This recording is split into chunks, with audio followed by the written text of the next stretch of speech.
پاکستانی طالبانو په بنو کې د پاکستان پولیسو پوستانی بل او خپل بیرغ ور باندې پورته کړ. سلامونه ستړي مشه، وخت مو په خیر. پام وکړئ د یاران ټي وي یوټیوب چینل څخه د نن ورځې تازه او مهم خبر ته. راپورونه وایي چې پاکستانی طالبانو په بنو ولسوالۍ کې د اخمازۍ په نوم پسته باندې چې څه موده وړاندې پاکستانی پولیسو په ریښې به د جمعې ورځ په سهار خپل بیرغ پورته کړ. پاکستانی رسنۍ وایي چې دغه پوسته په بنو کې د پاکستانی طالبانو لخوا د بریدونو تر زیاتېدو وروسته خالي شوه او لا کوم مقاومت پرته د تحریک طالبان پاکستان ځایي وسلوالو ته پرېښودل شوې ده او د بیرته نیولو په اړه یې څه نه دي ویل شوي. هغه د پاکستان پوځ عامه اړیکو دفتر ویلي په ډېر اسماعیل خان کې د وسلوالو په برید کې د ځانګړو ځواکونو یو افسر کپټان حسنین اختر د عملیاتو پر مهال وژل شوی دی.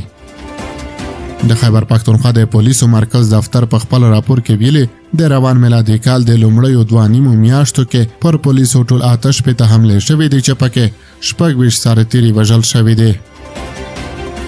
بل خو د پاکستان دفاع وزیر خواجه آصف په یوه تازه ټلویزیوني مرکه کې یو ځل بیا تور لګولی چې په افغان خاوره کې د پاکستان ضد وسلوالو ته پناه ورکړل شوې ده.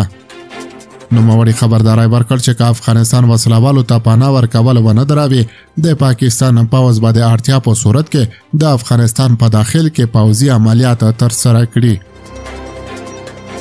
دغه لوړپوړي پاکستاني چارواکو ویلي چمتو دي چې د وسلوالو ډلو د تعقیب لپاره د افغانستان په خاوره کې پوځي عملیات ترسره کړي. د افغانستان اسلامي امارت د پاکستان دفاع وزیر څرګندونو ته کوم غبرګون نه دی ښودلی، خو لا وړاندې خبرداری ورکړی و چې له خپل ځمکنۍ بشپړتیا ساتنه کوي او هیڅ چاته به پر افغان خاوره د برید کولو اجازه ورنه کړي.